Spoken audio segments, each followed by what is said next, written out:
The Empty Room by Wanderer G. Chapter 5. Spike sighed as he left the Royal Library. No sign of Twilight. This is what I'm reduced to? An assistant without some point of physicist? What was she thinking going on without me? It's not like she has that many friends. Well, unless we count imaginary friends that I dreamed up, that is. He grumbled, earning a curious glance from a couple of students. He shook his head. Really? That mare? I don't know what she would do without me. He looked down. Or what I would do without her. He shook his head. Come on, Spike. Stop thinking like that. Twilight not going anywhere. She just forgot to wake you up and caught studying something. It has happened before. He grimaced.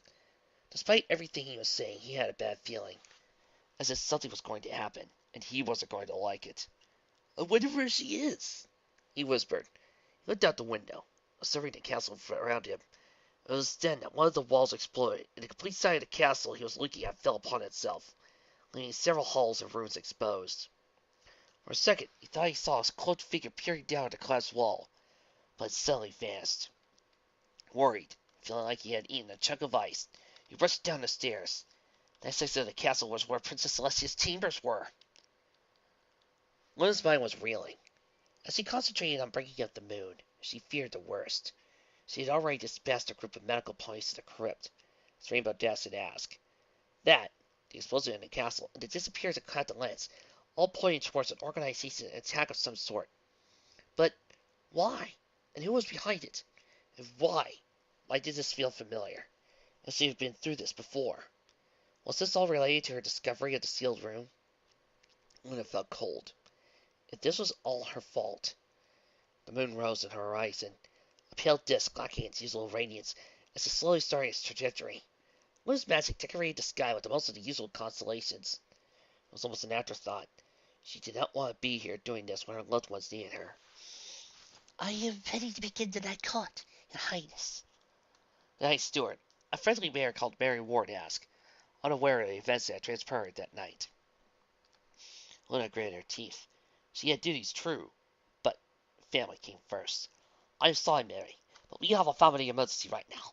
I cannot hold court tonight. The steward looked worried. I see. I'll make sure that all minor matters are attended to. Luna nodded. Thank you, Mary. I need to go now. Mary stepped out of the way as Luna galloped out of the court. She looked around and sighed. Well, it's not like we had that many visitors anyway. The guardian grinned as nighttime finally arrived. Now he could leave. Now he would be able to bring back the nightmare. Sitting in place, it started to uncoil slowly, but stopped when a faint, ghostly light hovered at the entrance to his temple. Growling, he slithered forward until he was glaring at the intruder. An image, sent by magic, of a pony under a cloak. Greetings, Guardian, the pony said, kneeling down. The guardian did not speak. It smiled, rows and rows of sharp, pointing fangs glistening under the moonlight. We are your servants, the Council of Nightmares, the pony said. We are the descendant of those that first served you. We have grown powerful in the shadows, hidden, awaiting your return. We have succeeded in awakening the two princesses.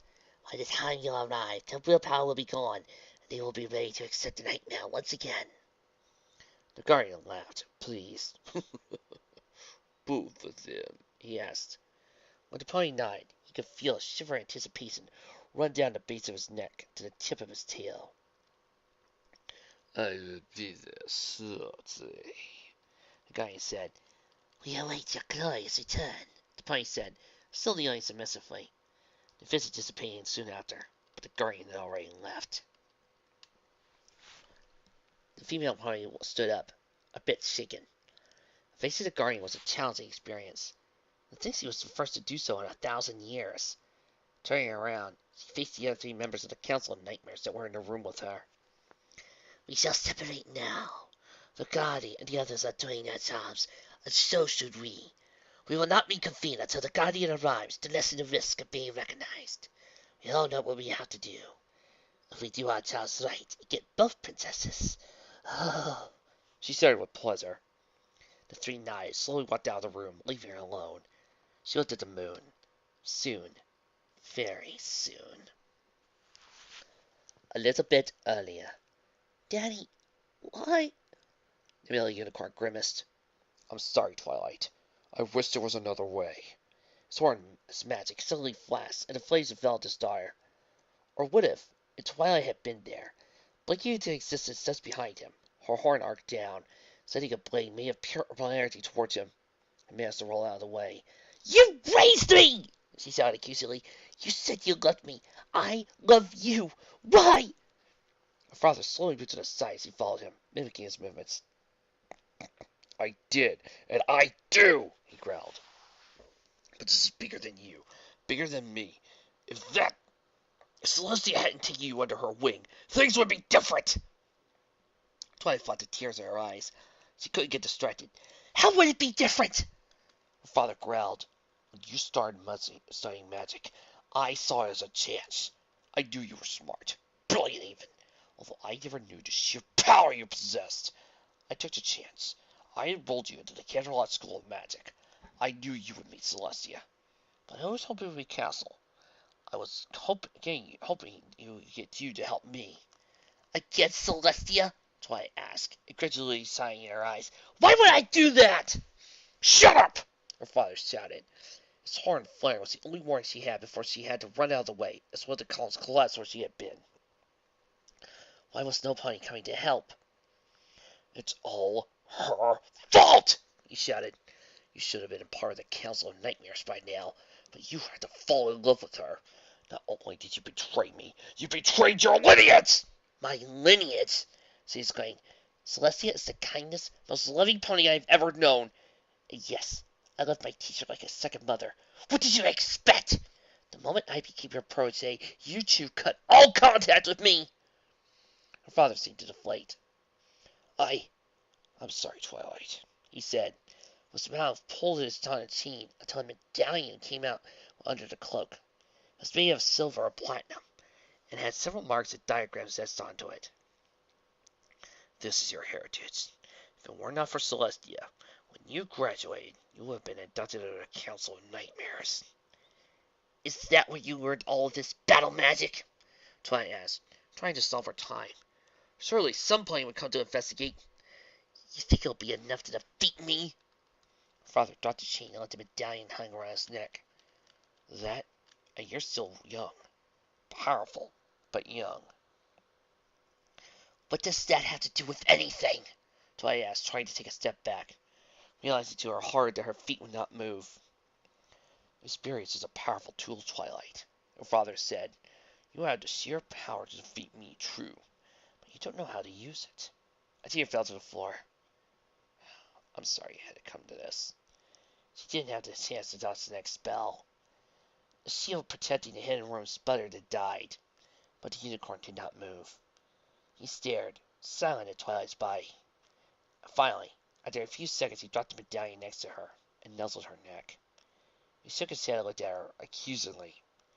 The day you were born, it was the happiest day of our lives. He gritted his teeth as Twilight did not answer. I'm so sorry, he sighed. Maybe, once the nightmares return. Glanced around the room. But for that, I need to find out what you were hiding. He turned around, but a slight sound made him look back. Eyes glowing wide, a barrier spell just beginning to spark to life when everything around it was enveloped in flames. I won't let you! Twilight shouted from her prostrate position, magic sneaking out of her as her area shook. He dug his hoses to the floor, trying to keep the shield up as the flames reached Twilight. How could she be alive? How could she have enough energy to continue when her own spell was eating at her? Then, the world exploded. When Celestia, rainbow dazzled, the guards arrived, her eyes immediately fell upon the cloaked pony that was staring down where the wall and several stories of the castle had collapsed. Stop that pony! Celestia shouted, her horn flaring with magic. Rainbow Dazzle was already on her hose, ready to make her opponent pay. However, her opponent was crafty. The moment that her hose was connected, the pony disappeared. Twilight! Celestia shouted, running into the room. She found it empty, just like she had left it, save for the neat stack of notes that her student left behind. Celestia stood in the middle of the room, dumbfounded. She started stepping back, away from the notes. No. No. Princess? Dennis called from outside the room, her voice full of fear. Celestia turned around, her eyes wide. Did you see Twilight? Did you see Twilight? Rainbow Dash shook her head and stepped to his side, picking up something. Carefully, as he laid the cracked unicorn horn on the floor. Singed and burnt. Celestia did not move. Rainbow Dash gulped, tears fighting in her eyes. This isn't her horn, is it? Celestia did not answer. This isn't. It isn't. Daz's tone turned accusing. It's not! It can't be! Twilight would have loosened some random unicorn! She's the element of magic. She has almost as much magic as an alicorn ring. You must know. You're a goddess. You knew her all her life! Rainbow Dash. Luna broke through her cries. What? Please, leave us for a few moments. Wait by the door to the hall. Don't allow any pony in. Luna said calmly. But... Daz's hoof almost touched the horn. Almost. I knew. Luna said. I will cast a spell to find out if it's a horn, but I need to talk to my sister. Please. Daz took a step back. Then two. Okay. I'll lay aside. Guards, you should leave us two. We'll be fine. When the last of the guards had left, Luna turned to her sister, who was staring at the horn, lost, pain lit in her eye. Luna's tear touched the horn, but the magic enveloped it, and it glowed as it spiraled up. Celestia's eyes followed it. Sister. Celestia's voice was nothing but a whisper. Tell me it isn't so. Luna closed her eyes. I'm sorry, sister. I can only feel Twilight's magic alone in this horn. Celestia felt as someone had stabbed her in the shoulder and proceeded to drag the dagger down her chest, all the way down to her belly. Leave me. Sister. Luna did not like that tone of voice. Desperation she heard under it. I said, leave me! Celestia shouted. An aura of magic flashed around her, creating a miniature storm inside the room. Seeing Twilight's notes about to fly off, Luna's magic caught them and fell, and with a last, fearful look in her sister's direction, she teleported out of the room as the door slammed shut. Alone in the room, Celestia picked up the broken horn with her magic, as well as the two dolls. Her aura flared around the room and was enveloped in rosy energy. Through the crack in the door, a small fly made its way in, only to be instantly vaporized by Celestia's magic. The princess lay down on the floor and cried.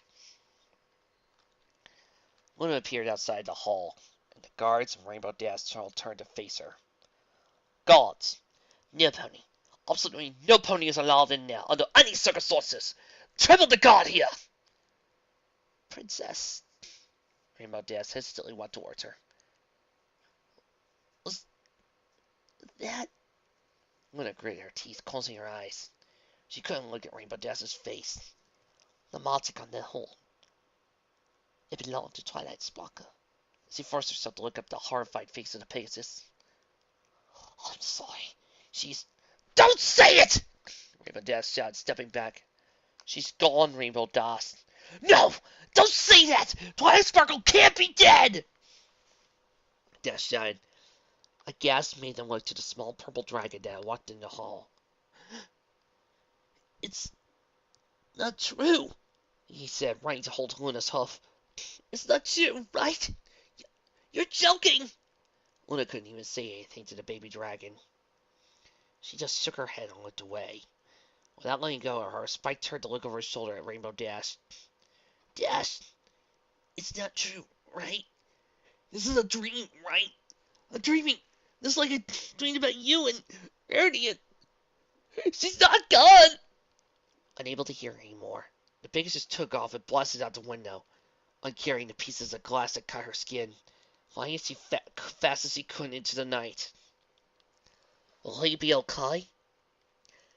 Applejack asked the pair of pony that had finished matching up at last. He will live. For now. His wounds were extensive. It's a miracle he was still alive, much less able to talk to all of you before we arrived. I'm worried about Twilight, Fireside said. I know, dear, Rarity said worriedly. If what the captain said is true, she could be in real danger. Well, Rainbow Daisy is the fastest flyer around, Applejack said. And she ran straight to the princesses. I'm sure they'll make sure our Twilight is fine. Fireside looked down at the unconscious unicorn and shivered. Whoever did this was certainly trying to kill him. One medical pony said. As it is, we'll have a hard time keeping him alive. We know you do your best, Rarity said. It's the problem head back. Applejack sighed, looking at the guards. You're not in unison. Come on, every pony. Let's find Twilight. Big Macintosh silently considered the stage wagon that just rolled up to him. Clearly, no pony was pulling it. In fact, he had not seen the stage wagon turn around and move towards him. He would have thought its owner had left it behind. He recognized the name, obviously. Applejack had a lot of words to say about Trixie, none of them kind. He wondered silently if she had been that bad. She didn't seem half bad at all to him. Now, facing the fire and words flying in front of him, he was questioning whether to answer truthfully. Nothing good could come out of dealing with the dead, or so one of their distant thoughts was Cloito had said just before she kicked the bucket. How close am I to Ponyville? The words asked. That you, Trixie? Yes. How did you know? Can you see me? Have we met? You're cute. I think I would remember you. He coughed. Her name is on the station wagon, and I remember you from your first visit. Oh. Can I ask you what your business is in Ponyville? The draft pony asked. The great and powerful Trixie does not answer to any pony. That's fair, I reckon. Well then, you cannot expect some ponies to answer either. The stage wagon was silent for a few seconds. I need to speak with Twilight Sparkle. Oh. Big Man considered again what to do. On the one hoof, he hadn't heard any pony say anything good about Trixie since the incident with the Ursa Minor. On the other hoof, he didn't feel like leaving a pony in need without help, and since the ghosts were out of his expertise, I'll have to break it to you, Trixie, but Twilight and the others are not around. What? Yep. They left for Canterlot this morning. The princesses need her. Why would they call for her? Big Mac blinked. Twilight Sparkle is Celestia's personal apprentice. Ellipses, ellipses, ellipses. I was unaware of the fact. He hadn't expected the ellipses. I shall go to Canterlot then! Can you point me in the right direction, handsome? The red-faced stallion felt himself blush. But remember the one show he had seen. Trixie was not bad looking at all. No, she is not. Why, thank you. It's that way. He stammered through his breath. Thank you. He felt something cold brush against his muscle. It felt even harder as the station wagon turned and left for Canterlot. Big Mac looked at the receding stage wagon inside as he started galloping after it. He just couldn't leave a ghost mare by herself against the unknown. Rainbow Dash didn't care where she was flying. Lydia's words kept echoing in her head. She tried gaining more speed, but she felt really tired. Grinding her teeth, she looked up. Holy! She shouted suddenly. Another Pegasus was flared right in front of her. Pegasus whirled to face her, surprised in her eyes. Both immediately broke there off the trajectory, barely missing each other. Hey! Watch where you're going! That was dangerous! The airplane said. Sorry, Spitfire? The fiery main Pegasus floated close to her. Rainbow Dash! Haven't seen you since the gala. The Wonderbolt suddenly noticed how haggard the other Pegasus looked. Are you okay? Being in front of her heroes, Rainbow Dash did the only thing she could think of. She hugged the surprised pony hard and cried on her shoulder. Spitfire looked terrified for a second, but then returned the hug, letting the blue Pegasus cry. After a few minutes, Rainbow Dash stopped crying. Feel better now? Spitfire asked kindly, while still holding to her. She felt Rainbow Dash nod. Good. Then where are you staying? Are you by yourself? Rainbow Dash pulled back for the embrace. No, I'm staying in Caroline Castle. My friends are there. Oh? Celestia. What? Spitfire, I need to talk to them. They'll fight now then. Say no more, Spitfire said. I don't know what happened, but I'm not letting a friend alone when she needs me. Friend? Sure, we don't hang out much together, but I like you. Yeah, let's go meet your friends. Whatever happened to you is going to affect them that badly. They'll need you there. Dash nodded. Yeah, let's go. Together, the two Pegasi flew back towards the castle, wondering how she was going to break the news to her friends. Chapter 6. It was a quiet and subdued room of ponies that sat around a circular table in one of Caroline's many rooms. Spitfire placed a comforting hoof on Rainbow Dash's shoulder. Selena softly informed all of them that, in the process of investigating a secret and delicate matter for Princess Celestia, Twilight Sparkle had been attacked by an unknown pony. It died at his or her host in an explosion that wrecked the walls of the castle.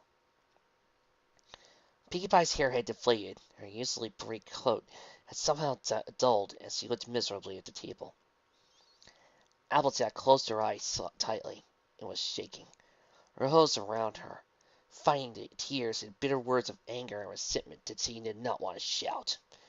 Rarity had bowed down her head, and tears were dropping unheeded onto the table. She made no attempt to compose herself. Fluttershy was sniffling, resting her face on her hose as her body shook. Unlike Applejack, though, it took the strength of her sobs rather than her anger. Her hair covered her face from every pony, but it did nothing to hide how devastated she felt. Rainbow Dash felt drained, tired. She had already exploded in anger and flown out as fast as she could, bringing out most of her energy. Had Spitfire not stumbled onto her flight path after practice, she would be all the way to Philadelphia by now. The Wonderbolt had kept her thoughts to herself. It was clear from the pitying looks she was giving the others that she had been affected by the story too. Luna sighed as she finished talking. She knew Dash was feeling guilty for missing her chance to capture the elusive cloaked pony. She also felt guilty herself. She had been the one to suggest bringing in Twilight Sparkle to the castle to help. She had been the one to find the damned room in the first place. If only she had been less curious. What are we going to do about this, then? Ozak asked after a few moments of silence. Luna blinked. What do you mean? I mean what I just said! The Earth Pony growled, smashing her off on the table. I'm not just going to walk away and let whoever did that to Twilight go free! Princess Celestia needs us too! We can't just sit here, Fluttershy said, her timid voice gaining strength. Twilight Sparkle wouldn't want that. We need to find out what is happening to Princess Celestia, Faraday added. If we help solve that, then we can find out who did that to Twilight. Rainbow Dash slowly looked up. We'll find the pony who did this and kill him. No, Sugar Cube, Elzek interrupted. As much as I want to do exactly that, it's not the way any of us should or would act. I'm sure Twilight wouldn't want that either. Dash fumed and looked away. We'll see. Luna closed her eyes and nodded. Extending her senses, she could still feel her sister's feet coating the filly room. My sister is still indisposed. I've never seen her like this. Now wait an apple buck a minute, Applejack said, pursuing a glare at Luna. You never told us what the problem was. Luna hesitated. These were Twilight Sparkle's closest friends. They were the elements of harmony. She owed them her life and her freedom. And although she didn't want any pony else to know what was really happening, if she could trust any pony, it was them. She looked at Spitfire for a second. The Rainbow Dash caught her look. If I trust her. If Spitfire wants to help us, she can. Pegasus, looking over her shoulder at the Wonderbolt, gave her a shaky smile and nod, no doubt wondering what she was getting into. On the side, Celestia always had good things to say about the Wonderbolts. Still, this was getting out of huff. Falling. But what I'm about to say does not leave this room. Nobody else would know this, as much as I owe you 5 my life and my freedom. My sister's happiness is my priority. Our enemy is crafty. They are able to defeat Twilight and Sparkle. A feat that I assure you is not easy. The ponies in the room nodded. With a long sigh, Luna started her story. Trixie looked at a chance at the pony trotting next to her.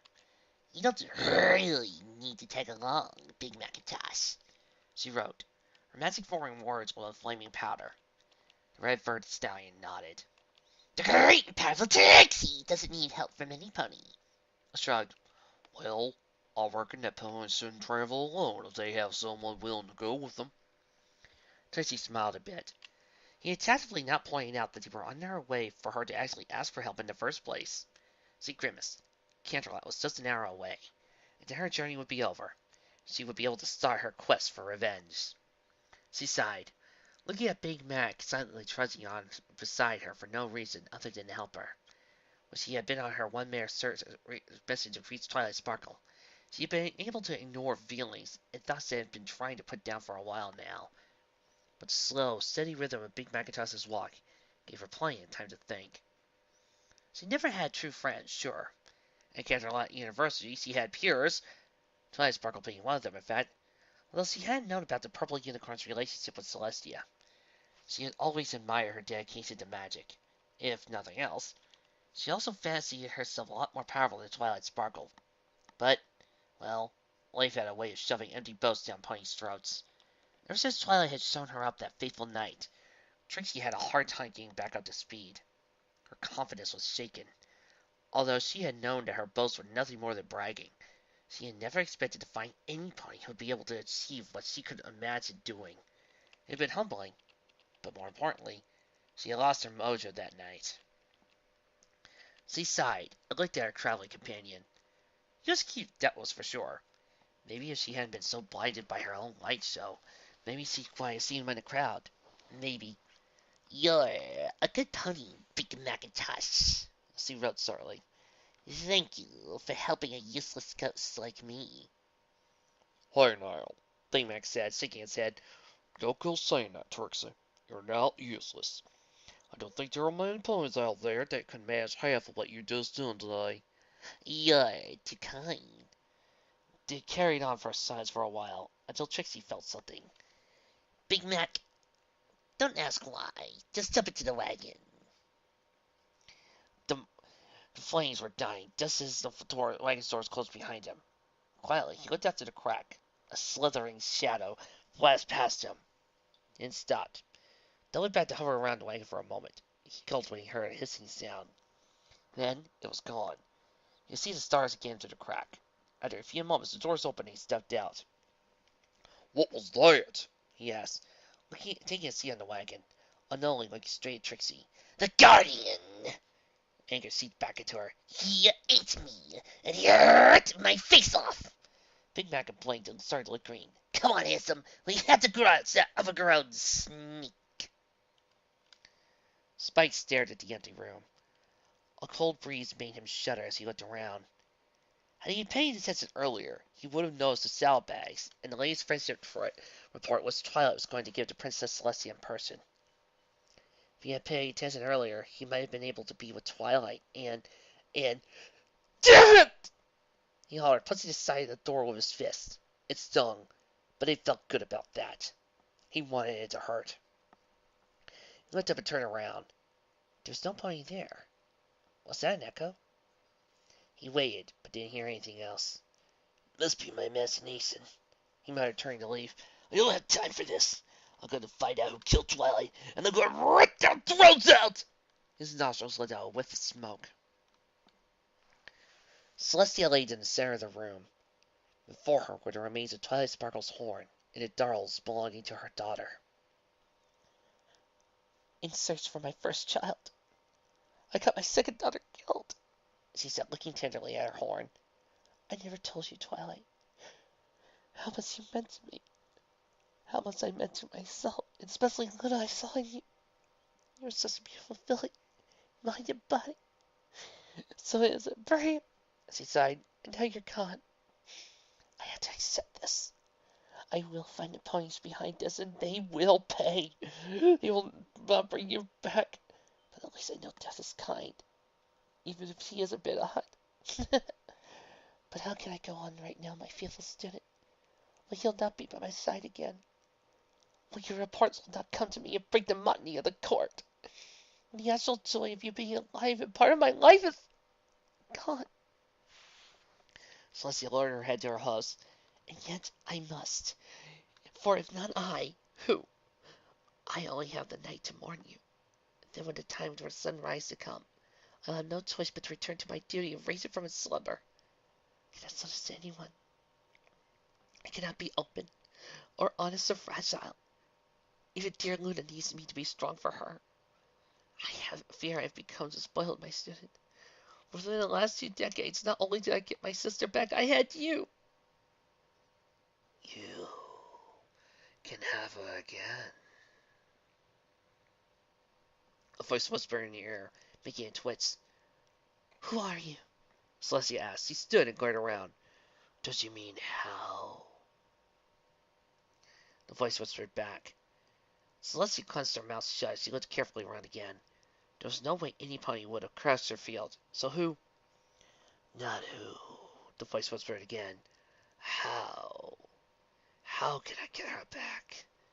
How can I get my daughter back, too?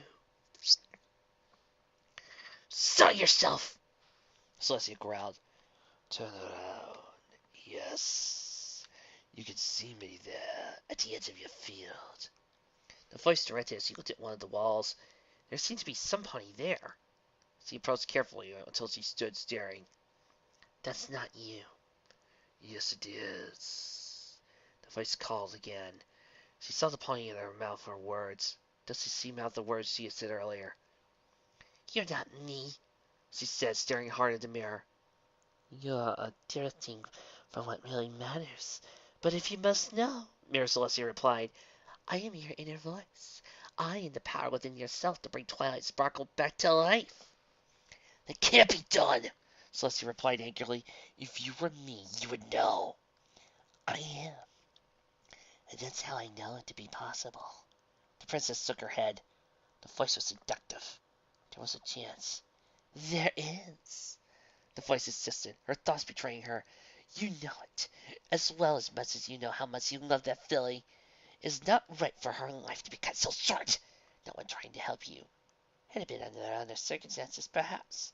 But we know, don't we? That was unfair. That it was uncalled for. Broken Horn, don't even have the size of Celestia's own, floating out in front of the mirror now, spinning lazily. Yes, Celestia admitted. She was so young. She felt tears about to fight them, but there's no need to hide your tears from yourself, the mirror image said, Celestia's voice heavy with kindness. Who's there to impress? Who's there to see you tiny bit sad? Fragile. You're not alone. Not even our dear daughter is here to help us. Our sister has to hold the fort for now until we bring Twilight Sparkle back. She is strong. She can handle it. But Twilight Sparkle needs us. She needs us to do what has to be done. She needs us to use our magic and power to bring her back. For her. We would do it for her. But how? Celestia finally asked. How can I bring her back? Find me. What? I am within you. I am a spark within you. You've never needed me before, because you've not loved so much before. Within me? Celestia closed her eyes, turned her attention to herself. She searched deep, great deeper than she ever had before. Everything was light, being under direct sunlight. I can't find you! I am here. You know me. Look beyond. Celestia looked, and she looked, and searched, until she got to the edge of the light, where the shadows of her absolute subconscious were. She stopped. She should be careful. It was easy to forget she was not. Princess! A voice called, she easily recognized from within. Twilight? Princess? I'm scared. I can't see anything. There's something pulling me away. Don't worry, Twilight. Princess! Twilight's voice seemed to fade in the distance. Twilight! Celestia shouted, plunging into darkness. Where are you? She's almost gone. Her mirror voice sighed. Release your inner power. and Celestia felt it. A cell of some sort floating in the darkness. Her horn glowed as she charged towards it. Twilight, I'm coming! Her horn struck the shell. These are Twilight Sparkle's notes on what happened in that room roughly 20 years ago, Luna said, spreading the pages on the table with her magic. Her tale had deeply affected the others, but to her credit, she had soldiered on despite everything. It gave her some hope that things might still turn out okay. The other ponies leaned in to look. Oh, Flashlight said. Does this come with illustrations? Rainbow Dash asked. Why, Twilight really was thorough, Rarity said. I barely understand a fifth of what this says. Applejack stared at the pages. I know the words mean something. I have no idea what. Temporal dilation of eldritch energies? Means, and what's it got to do with PK variations? Silly. Is this a theory developed and calculated to dispersion of magical energies through time in direct relation to their original intents and purpose? Easy peasy. Luna spoke through the silence, looking curiously at the gathered ponies as they stared at Pinky. What was their deal? Ahem, Luna sighed into her hoof, drawing her attention. Pinkie Pie is right.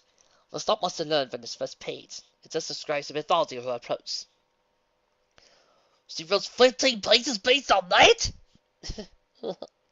Nice there to add. But it just jumps here. That's weird.